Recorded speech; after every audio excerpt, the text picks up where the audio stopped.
Hello dear students, जिस question के लिए आप यहाँ पर आए हैं सर्च करते हुए, उसके बारे में आपको थोड़ा उसका इतिहास बता देता हूँ। जिस सेक्शन के अंदर ये पूछा गया था वो था सिंगल करेक्ट, क्योंकि क्वेश्चन को अटेम्प्ट करना, कितने लोगों ने अटेम्प्ट किया, कितने लोगों का गलत हुआ, वो एक्चुअल डेटा मैं आपको बता रहा हूँ जो सामने लिखा हुआ है। और अटेम्प्टिंग इस बात पर निर्भर करती है कि उसको किस सेक्शन में पूछा गया है, whether it is a single correct है, नेगेटिव मार्किंग है तो अटैम्प्ट इम्पैक्ट होगा, और अगर नेगेटिव मार्किंग नहीं है तो लोग फिर ज़्यादा अटैम्प्ट करेंगे। तो yes, there was a negative marking, -1 की नेगेटिव मार्किंग थी।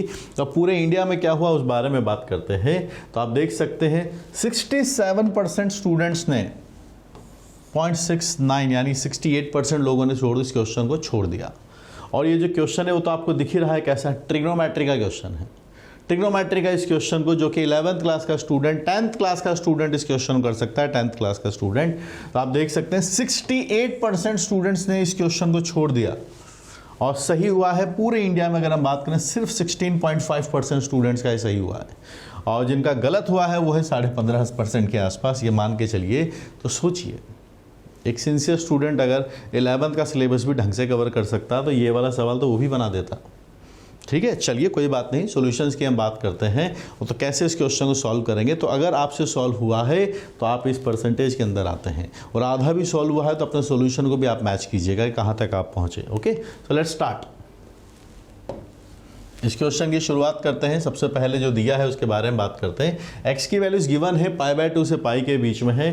कॉट एक्स की वैल्यू गिवन है -5/√11। ठीक है, ध्यान रखेंगे कॉट एक्स गिवन है, नेगेटिव है, आना भी चाहिए। ASTC रूल ये कहता है कि सेकंड क्वाड्रेंट के अंदर tan थीटा कॉट थीटा दोनों नेगेटिव होते हैं, cos थीटा भी नेगेटिव होता है, ओनली साइन और कॉसेक पॉजिटिव होता है। ठीक है, जो एक्सप्रेशन हमें गिवन है उसके बारे में बात करते हैं। तो आपको दिखेगा कि दो डेटा तो साइन के लिखे हुए हैं, और दो डेटा आपके पास यहाँ पर कॉस वाले भी दिख जाएंगे आपको। ये कॉस वाला है, ये वाला भी कॉस वाला है।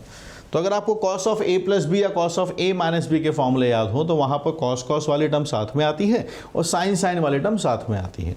जब साइन और cos की टर्म साथ में आती है तो फिर साइन a माइनस बी या sine of a plus B का फॉर्मूला बनता है। क्या ये बनेगा, उसके लिए हम टर्म्स को सेग्रीगेट करते हैं और एक साथ लिखते हैं।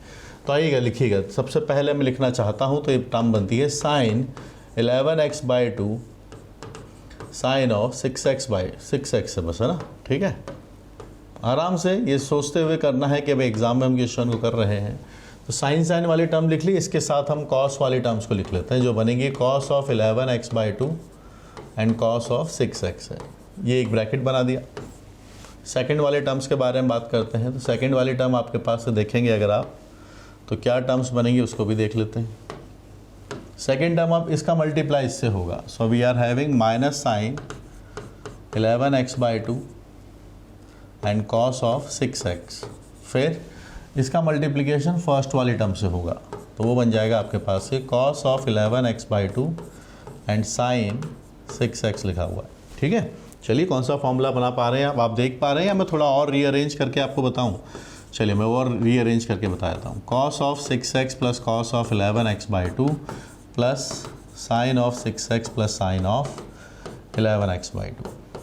ये एक टर्म मैंने लिखा, फॉर्मूले के हिसाब से आप देख पाएंगे। और इन टर्म्स को भी थोड़ा रीअरेंज में कर देता हूं ताकि आप फॉर्मूले जैसा इसको देख पाएँ। माइनस साइन यहाँ ले लिया, साइन है आपके पास 11x/2 and cos of 6x।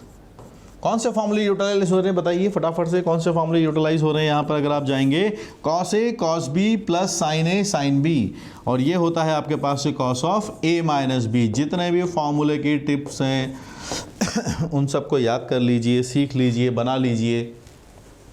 cos A cos B plus sine A sine B cos of A minus B हमारे पास से डेटा बन जाएगा A माइनस बी। और ये वाला डेटा कितना बनेगा, ये देखिए sine A cos B minus cos A sine B, same angle के हिसाब से this is sine of A minus B।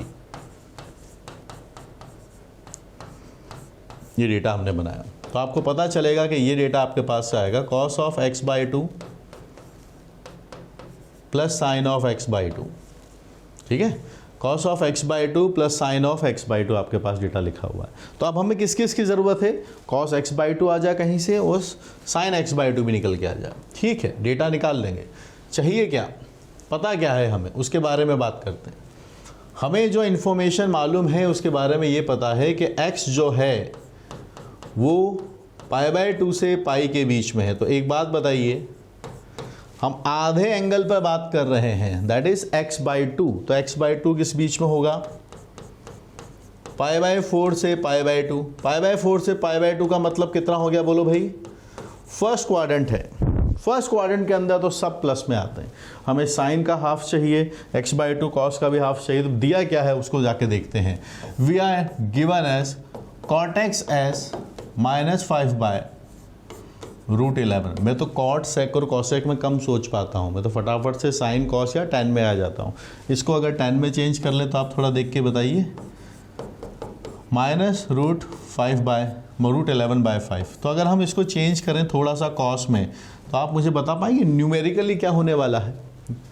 Cos में चेंज करेंगे तो क्या, कॉस के अंदर फॉर्मूले होते हैं आधे एंगल के। cos 2 theta is 2 cos square theta -1, cos 2 theta is 1 - 2 sin square theta. वहाँ से हम इनके आधे आधे एंगल के डेटा निकाल लेंगे। ठीक है, तो यहाँ से बताइएगा ये क्या बन जाएगा? ये बन जाएगा अपने पास परपेंडिकुलर 11, ये वाला है 5। थोड़ा यहाँ से डेटा निकाल लेते हैं, ये कितना बनता है आप देख लेते हैं। 25 में 11 जोड़ेंगे 36 है ना, 36 बनेगा। 36 बनेगा तो इसका मतलब ये कितना आ जाएगा? 6 आ जाएगा।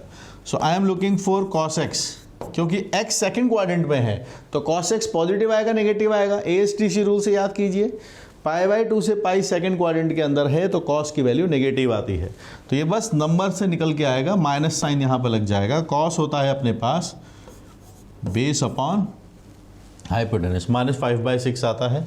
सॉल्व करना शुरू करते हैं तो इससे बन जाएगा 2 cos square x/2 -1, the data is -5/6। थोड़ा इसको सॉल्व कर लेते हैं तो अपने पास cos स्क्वायर x/2 का डेटा निकल के आएगा, 1 उधर जाएगा। सो कितना बन जाएगा? 1 - 5/6 इज 1/6 और 2 से डिवाइड करेंगे तो 1/2 12 आता है। क्योंकि x/2 फर्स्ट क्वाड्रेंट में है तो हम इसकी पॉजिटिव वाला डेटा इसका पिक कर लेंगे। cos of x/2 is 1/3√2। ठीक है, या तो 2√3 बन जाएगा। How much? 2√3।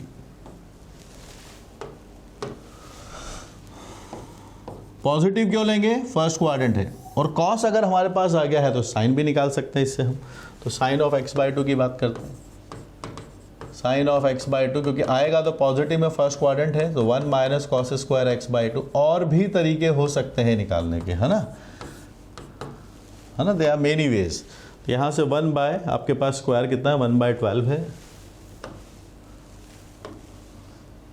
1/12, so we are having 11/√12 and which is √11/2√3।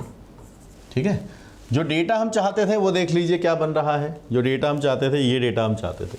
तो फाइनल आंसर कितना आया हमारे पास से वो मार्क कर लेंगे हम। फाइनल आंसर कितना बना है आप बताइए। कॉस का डेटा यहाँ से देख लीजिए, कॉस का डेटा क्या बना है? कॉस का डेटा 1/2√3 और वहीं हमारे पास साइन का डेटा कितना है? 11/2√3, √11/2√3 and it is 1 + √11/2√3। Simple sine a + b cos a + b cos a - b के सिंपल फार्मूले हैं और सिंपल सा कन्वर्जन। ध्यान इतना सा ही रखना है कि जब x हमें π/2 से पाई दिया है तो x/2 अपना फर्स्ट क्वाड्रेंट के अंदर होगा। फर्स्ट क्वाड्रेंट के अंदर स्क्वायर है तो प्लस माइनस आएगा, तो हम कौन सा पिक करेंगे? सिर्फ प्लस पिक करेंगे। तो ऐसा नहीं कि बहुत आसान है, कई चीज़ों का ध्यान रखना है और इन चीज़ों के एग्ज़ाम में ध्यान रखना, उसके लिए आपको चाहिए प्रैक्टिस। तो हम कौन सा ऑप्शन मार्क करेंगे? कौन सा ऑप्शन मार्क हुआ है? 2√3 आना चाहिए, तो 3√2 वाले तो गलत हैं। 2√3 आएगा, 1 + √11, दैट इज ऑल्सो रॉन्ग। तो we will mark B as an answer. Okay guys, और ये सारी चीज़ें हम सीखते हैं प्रैक्टिस से, और प्रैक्टिस तो जितनी की जाए उतना कम है। तो जिसके लिए आपको ज़रूरत होगी रिसोर्सेज की, तो रिसोर्सेज के लिए जो मेरी बुक्स है ट्रिग्नोमेट्री की, अगर इस क्वेश्चन के हिसाब से बात करें तो ट्रिग्नोमेट्री वाली जो बुक है उसको आप सॉल्व कीजिए। किधर है trigonometry? This is trigonometry book. और उसके अलावा भी हर मैथमेटिक्स के सेक्शन की आपको बुक मिलेगी, प्रीवियस ईयर की बुक्स मिलेंगी, कैलकुलस की, अलजेब्रा की, सबके आपको लिए बुक्स अवेलेबल हैं आपके नियर बाय स्टोर पर। पढ़ते रहिए, सीखते रहिए, और मुझसे लाइव पढ़ने के लिए you can connect with me on Uplift JEE app. So we are here to keep uplifting your JEE preparation. Thank you.